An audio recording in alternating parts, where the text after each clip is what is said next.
This is Mac OS Ken. More bad numbers for iPhone in China, a couple of downgrades for Apple shares, and ready or not, Apple Intelligence is coming for you. It is Wednesday, the 22nd of January, 2025. I'm Ken Ray, and this is news from Mac OS Ken, brought to you by yours truly and supported by people like you, patrons through Patreon.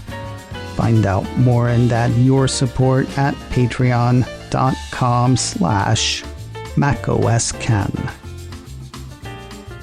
Another set of bad guesses on iPhone in China. I don't mean the guesses themselves are bad or incorrect. We can't really know. But they do not bode well for the Cupertino company and its near-term fortunes. I told you last week of Canalys putting Apple in third for smartphones in China in terms of shipments. That was for all of calendar year 2024, though it did do better in the fourth quarter. For the December quarter, Canalys figures iPhone squeaked out a first-place finish that was practically tied with two other smartphone makers. Counterpoint Research disagrees on Q4. Numbers issued by that firm on Tuesday had iPhone in third for the December quarter in China and fourth for the full year. The firm puts iPhone's loss down to Huawei and other Chinese smartphone makers pushing into the premium market. And with that, we cue the chorus of gloom, despair, and agony.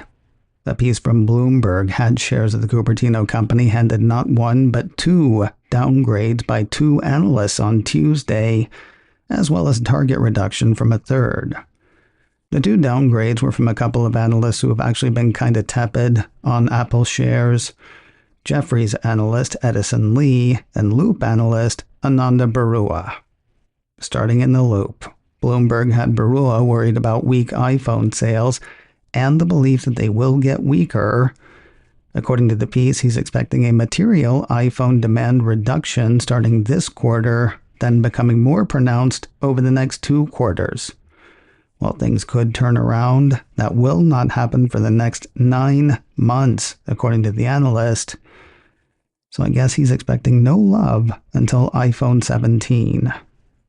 Barua dropped his firm's rating on Apple shares from buy to hold. A piece from Guru Focus also had him lowering his firm's price target on the shares from $275 to $230. Now, bad as that sounds, Apple fared worse with Jefferies analyst Lee. Not only is he concerned over apparent weakness for iPhone in China, he's also turned off by public reaction to Apple Intelligence. The part where the public's not really reacting to it. Citing a third-party survey, says Bloomberg, Lee added that U.S. consumers do not yet find smartphone AI useful, meaning that it is unlikely to kickstart a super upgrade cycle anytime soon. Given these trends, he wrote, Apple's March quarter guidance could disappoint. With that, Lee lowered his firm's rating on Apple shares from hold to underperform, basically a sell rating, according to Bloomberg. Guru Focus says he also lowered his price target on the shares from $212.92 to $200.75. Still feeling the good feeling around Apple shares is JP Morgan analyst Samik Chatterjee. Pretty good. He's still got an overweight rating on Apple shares and a price target that suddenly looks sky high. He did trim a little off that Tuesday, though. Apple 3.0 ran part of a note he wrote, 3 things concern Chatman. iPhone's market share drop in China. He actually thinks that's going to go down. The lack of upgrade cycles spurred by Apple Intelligence. And macroeconomics. The way Chatterjee sees it, a stronger US dollar will increase headwinds for Apple. While the company could adjust prices to compensate, it doesn't tend to do that outside of new product launches, according to the analyst. All of that said, he is still all about iPhone and AI, particularly Edge AI. Basically, that's artificial intelligence that's done on device rather than in the cloud. Even if people aren't buying iPhones for Edge AI right now, they're getting it, they will use it, they'll get used to it, and when it comes time to replace their iPhone, they'll get another iPhone because Apple and Edge AI, according to the analyst. See also the rest of Apple's hardware. Quoting Chatterjee's note, Apple remains one of the most favored Edge AI ecosystems to participate in the adoption of Edge AI, with its broad presence across smartphones, PCs, and potentially more intelligent smart home devices in the future.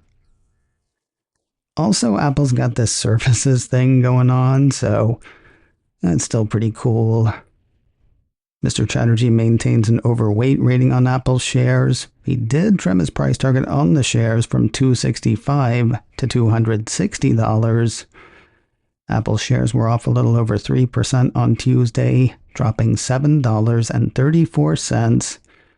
They ended the day at $222.64. If you're looking for TikTok, a piece from Apple Insider says you likely won't find it in the App Store anytime soon. Despite the Trump administration's pledge to not enforce the ban on the video social network media platform thing, the ban is technically still in place, and Apple is sticking by the law. Documentation on the issue has the Cupertino company saying Apple is obligated to follow the laws in the jurisdictions where it operates, pursuant to the Protecting Americans from Foreign Adversary-Controlled Applications Act. Apps developed by ByteDance Limited and its subsidiaries, including TikTok, CapCut, Lemonade, and others, will no longer be available for download or updates in the App Store for users in the U.S. starting 19 January 2025. Apple Insider says people in the US with the ByteDance apps on their devices will be able to keep using the applications. However, says the piece, they can't be re-downloaded if deleted or restored to a new device. Additionally, in-app purchases and new subscriptions are no longer possible. New OS updates look to be coming in hot. 9to5Mac ran a few reports Tuesday that had release candidates for iOS and iPadOS 18.3 being seeded to both developers and Apple's public testing program. They were joined by macOS Sequoia 15.3, watchOS 11.3, and tvOS 18.3.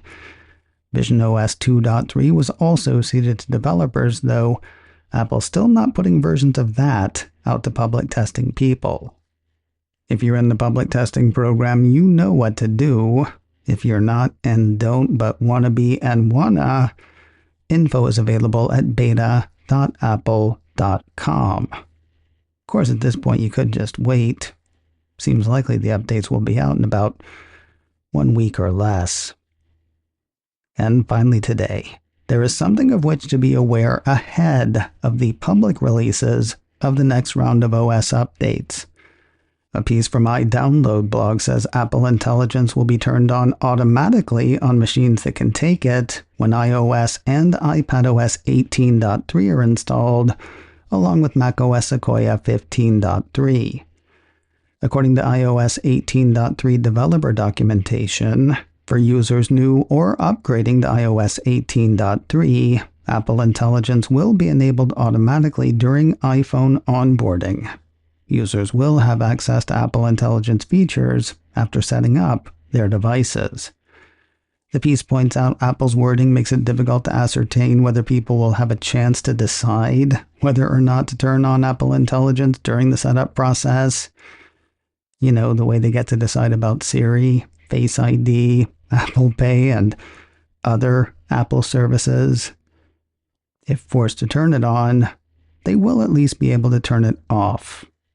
Quoting Apple's developer documentation again, to disable Apple Intelligence, users will need to navigate to the Apple Intelligence and Siri settings pane and turn off the Apple Intelligence toggle. Now, personally, I'm fine having Apple Intelligence on. I turned it on because I wanted it on.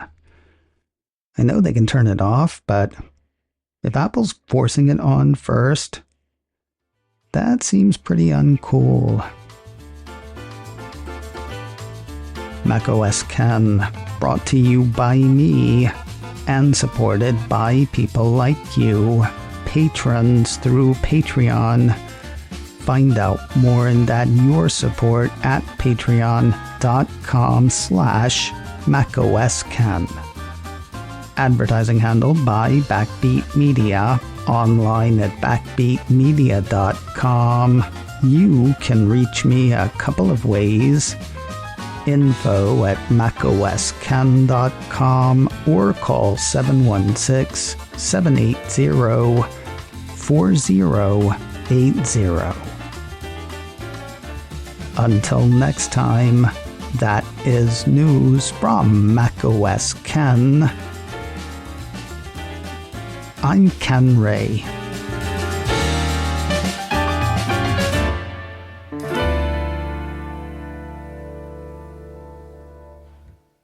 I'm invisible!